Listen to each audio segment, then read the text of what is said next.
ఆదివాసుల మాతా పిత మహోత్సవాలను గత అనేక సంవత్సరాలుగా జరుపుతున్నటువంటి విశ్వజన కళామండలి దాని యొక్క మార్గదర్శకుడు వ్యవస్థాపకుడు పెద్దలు మాస్టర్జీ గారు, అలాగే ఇక్కడికి వచ్చినటువంటి రమేష్ గారి గురించి కొంచెం మీకు తక్కువనే తెలిసేమో. వారు విజ్ఞాన దర్శిని అనే ఒక సంస్థను ఏర్పాటు చేసి నాకు తెలిసినంత వరకు ఆయనకు సంబంధించిన ఆస్తిని అంతా దానికి ఎక్కడికి నాకే ఆయన పుణ్యతకి ఇల్లు కూడా లేదు. ఆ భోజనాలు కూడా ఎట్లా సంపాదించుకుంటాడో మనకు తెలియదు. అంటే ఆ తాత్విక చింతన ఇప్పుడు మనం బాగా చూస్తున్నాం కదా, బాబాలు మహిమలు రోజుకొకడు పుట్టడం, వాటికి సంబంధించినటువంటి ఆ యొక్క వంది మాగాదుల దుకాణాలు, ఆ దాంట్లో ఆ మహిమలు ఏమి లేవు, వాళ్ళకంటే ఎక్కువ నేను చేస్తా అని వారు ఒక విజ్ఞాన దర్శిని అనే ఒక కేంద్రాన్ని ఏర్పాటు చేసి చాలా కాలంగా, నాకు తెలిసినంత వరకు 20-30 సంవత్సరాలుగా జనాలకు నిజం తెలుపుతున్నాడు. అనేక మహత్యాలు చెప్తా ఉంటారు కదా, దానికంటే 3 రెట్లు ఎక్కువ చేసి చూపిస్తున్నాడు.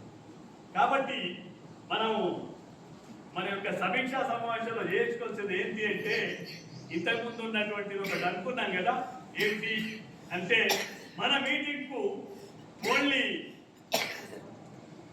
పట్టుమని 15 మంది వస్తున్నారు, మరి అక్కడ ఉన్నటువంటి ఒక రామునితో లేకుంటే ఇంకెవరితో జరుగుతూ ఉంటే అంతమంది వస్తున్నారు. ఎందుకు అని అంటే ఆ వైజ్ఞానికమైనది, ఆ తాత్వికమైనది దాన్ని మనం పుచ్చుకోకపోతే ఇట్లే ఉంటుంది. ఇక ఇంకెన్నేళ్ళు పెట్టినా కానీ ఇదే 20 మందికే పరిగెత్తారు.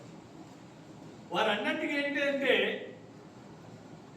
మనకు సంబంధించినటువంటి మనతనమే దాంట్లో పోతా ఉంది, వేరేవాడు ఎవడు పోతలేడు.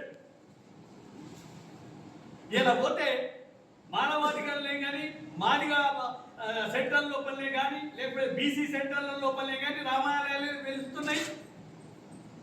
తర్వాత ఆంజనేయులు వస్తున్నారు. ఈ కార్యక్రమాలు అన్నీ అవుతున్నాయి. వీళ్ళే మాలలు గీలలు వేసుకొని బ్రహ్మాండంగా బయటకు తిరుగుతున్నారు. దాన్ని నువ్వు అరికట్టకపోతే ఈ మూలావతుల సిద్ధాంతానికి అర్థం లేకుండా పోతుంది. అంటే దీని ఏంటి జరిగేది ఏంటంటే, మనం ఇంతకుముందు మనోళ్ళందరూ చెప్తున్నట్టుగా అంబేద్కర్ జయంతి రాగానే అంబేద్కర్ జిందాబాద్ అనో జై భీమ్ అనడము ఇవి బాగా అలవాటు అయిపోయింది. ఇవో పండుగ లెక్క అయితే చాలా బ్రహ్మాండంగా చేసారు. నేను ఉన్న మా కోర్టులో కూడా హైదరాబాద్ కోర్టు లోపల అద్భుతంగా చేసారు. తర్వాత నేను తెలుసుకుంటే ఏంటంటే ఒక్క మానవులు మాత్రమే చేసిరట, మానవులు అలా చెప్పలేదు. మానవులు మాత్రమే చేసిరట, మానవులు లోపలికి రావట. నేను చెప్తలేను, ఇక్కడ ఉన్నటువంటి మా జూనియర్ ఉన్నాడు కదా, అడిగండి చెప్తాడు. నేను కూర్చొని చూస్తుంటే చుట్టూ వేయకున్నా నేను, అరే ఇదేంటిరా బాబు, ఆయన చెప్పింది ఏంటి, మీరు చేస్తున్నది ఏంటిది, మీరు చేయకుంటుంటే మంచిగుండేరా నాయన.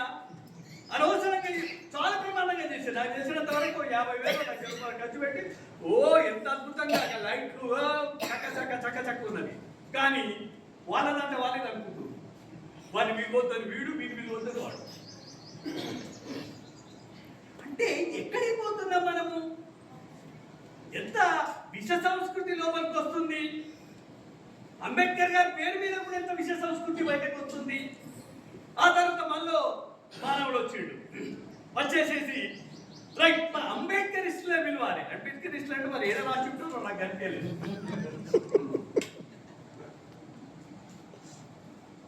ఇక్కడ బీసీలను పిలుస్తున్నారు, లేదా ఆ మహాత్మా పూలే గారికి సంబంధించినటువంటి విషయాలు వస్తున్నది. మనం దానికి వ్యతిరేకంగా ఉండాలి. మన అంబేద్కర్ గారి గురించి మాట్లాడాలి, మనోనే రావాలి మానవుడు. అంటే ఇంత కుంచుకుపోతున్నది సమాజం. ఎందుకు కుంచుకొని పోతున్నది అనేది ఇక్కడ ప్రశ్న. వాడెందుకు అంత బలంగా ముందుకెందుకు వెళ్తున్నాడు, మనం ఎందుకు వెళ్ళలేకపోతున్నాం? ఇక్కడ శాస్త్రాలు పుట్టి ఒకటేంటి అంటే ఒకటి వాస్తవం. ఏంటి వాస్తవం అంటే మా కాలంలో 1976 నుంచి మొదలు పెట్టుకుంటే, నా ఇంటర్మీడియట్ నుంచి మొదలు పెట్టుకుంటే, నా యూనివర్సిటీ 1985 వరకు కూడా విచిత్రమైన విషయాలు చెప్తున్నా నేను.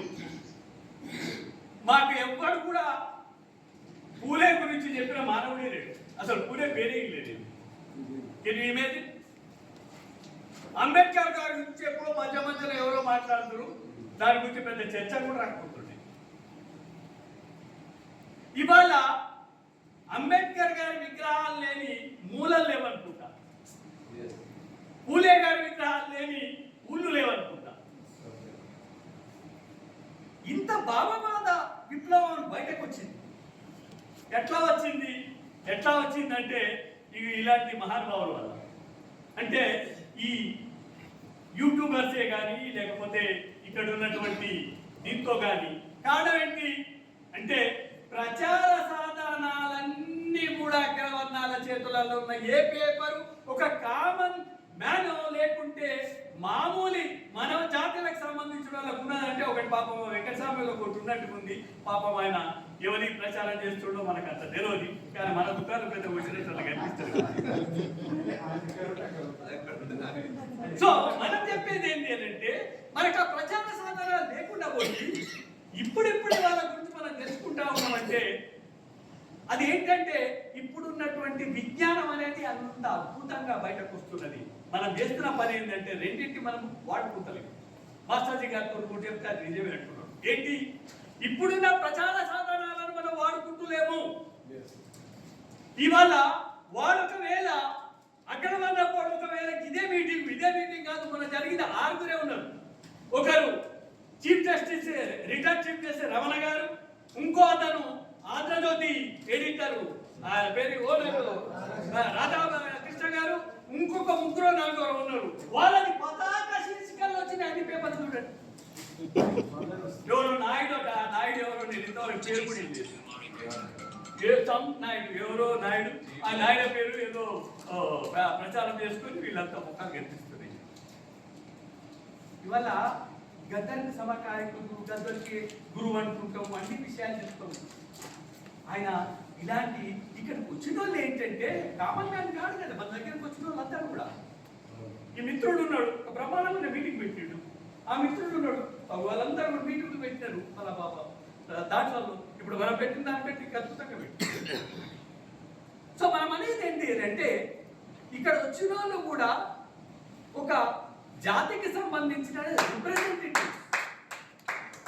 ఇక్కడ ఉన్న వాళ్ళని నిజంగానే చెప్పగలిగితే, వీళ్ళు నిజంగానే ఇక్కడ వచ్చి పనిచేయగలిగితే, ఒక సంవత్సరంలో నేను అంటున్నాను కదా, ఒక 50,000 మంది తయారు చేయగలిగారు.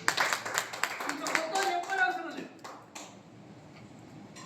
అవుతే ఏం కావాలి మన లోపల? ఇప్పుడు మనం ఏమనుకున్నామంటే మేజర్గా ఇప్పుడు చెప్పుకున్నాం, ఒక 30-40 మంది మహాత్ములకు సంబంధించినటువంటి కార్యక్రమాలు నిలబాటు చేసినాం. దాంట్లో మిత్రుడు ఇంతకుముందు అన్నారు, మీరు చెప్పినటువంటి ఉధమ్ సింగ్ గురించి మాకు పెద్ద ఉదాహరణ గురించి తెలియదని. అట్లా ఒక్కొక్క దగ్గర ఒక్కొక్కరికి సంబంధించినటువంటి చరిత్రను మనం చెప్పుకున్నాం. కొంత మనం ఎడ్యుకేట్ చేస్తా ఉన్నాం. మాస్టర్జీ గారు చాలా వరకు ఎనకటి కాలం లోపల ఊళ్ళలో పెట్టుండే, ఈ మధ్య కాలం లోపల ఆ ఏసీ గదులలో మొదలు పెట్టేస్తే వీళ్ళు అన్ని ముఖాలకి వేరే పురుష ముఖాలకి వీళ్ళే కనిపిస్తారు. నరసింహారావు గారు కనిపిస్తారు, ఆ తర్వాత అమృత్ గారే కనిపిస్తారు, జంగయ్య గారు కనిపిస్తారు, ఇక్కడ ఉన్నట్టే రాజు గారు కనిపిస్తారు. ఇదే ఒక వీళ్ళు కామన్ ఉంటారు. ఇంకో 5-6 కూడా 7 మంది బయట వాళ్ళు ఉంటారు. ఈ ముఖాలను ఎన్నిసార్లు ఉంటామా? 5 ఏళ్ళు 10 ఏళ్ళు చెప్పినంత బాగా తింటారు, వారికి అక్కిందంతా మనం వేసుకుంటున్నాం. ఇంకెంతగా మనం చూస్తున్నాం. జనాలకి వెళ్తారు నడవండి అంటే ఆయన పాపం ఈసారి అంతా బస్సీలలో పెట్టి ఎంత అద్భుతంగా వింటున్నారా. మన రోజు ఎక్కడ మన అదే గద్దర్ గారి ఏరియా ఉదయనగర్లో పెడితే అక్కడ ఉన్నటువంటి గుర్జవాసులు 10 అయింది, 10:30 అయింది. ఒక్క లెవ్వమంటే కూడా చేస్తలేరు. ఆడవాళ్ళు జీవితాలలో ఎన్నడూ లేదు. ఇట్లే ఇంటాం. మీరు ఎంతసేపనే చెప్పు రొక్కుంటారు. రోజానికి కూడా మాకు ఇవాళ లేకుంటే పెద్ద ఫరక్ పడదండి. సో మనకి ఎక్కడ నిజంగా దొరుకుతున్నారు జనాలు అంటే ఆ బస్తీలలో దొరుకుతున్నారు, అది చేస్తున్నారు. కాబట్టి మనం చేయాల్సిన పని ఏంటి అని అంటే అక్కడ ఎక్కడైతే మీటింగ్ పెడుతున్నామో దయచేసి ఈ సిద్ధాంతపరమైనటువంటి డిస్కషన్ అక్కడ స్టార్ట్ చేయగలిగాం. బాబానోడు ప్రచారం చేస్తున్న దేవుళ్ళకు మనకేమైనా సంబంధాలు ఉన్నాయా? ఆ దేవుని పేరు మీద చెప్తున్నటువంటి ఆ స్మృతులకు మనకేమైనా సంబంధాలు ఉన్నాయా? ఆ స్మృతులు చెప్పి మనందరూ కూడా మన కాళ్ళ కింద పెట్టుకుంటున్నాడు. 80% ఉన్న జనాలు చూతులు అంటుండు. ఇక 3 కులాలను మాత్రమే తీసుకపోయి ముంగడ పెట్టిండు. ఇగో ఇది వాడు చెప్తున్నది. ముందు వాడిని బహిష్కరిద్దాం. వాడిని బహిష్కరిస్తే వాడు పిచ్చి మాటలు రావు మన ఇళ్ళకి. మనకు సంబంధించినంత వరకు ఉండొచ్చు దేవుడు. మనకున్నటువంటి దేవుడు అప్పుడు మనకు అసలు మన ద్రావిడ సమాజం లోపల ఉన్నటువంటి దేవుళ్ళు ఎవరు ఉంటారు? ఎల్లమ్మలు, మల్లమ్మలు, పోచమ్మ, అక్కడ ఉన్న మాంకాలమ్మలు, వీళ్ళే మన దేవుళ్ళు. గానే చేసుకుంటుంటే ఈ విష సంస్కృతి ఎప్పుడు వచ్చింది? ఈ బ్రాహ్మణీయ కల్చర్తోనే ఈ విష సంస్కృతి వచ్చింది. ఇక మా మనోళ్ళు ఎవరి వీళ్ళ గురించి ఎవరు చెప్పినప్పుడు అసలు వెనకటి కాలంలో నా చిన్నప్పుడు చూడలేదు. మా తాత పేరు దుర్గా. ఆయనకు 1 ఎకరం ఉంటే బాగా చాలా వ్యవసాయాలు ఆయన గుంతకు తీసుకొని చేసేడు. చేస్తే ఆయన పొద్దున 5:30 పోతుండే, రాత్రి 7:30 వస్తుండే. ఆయన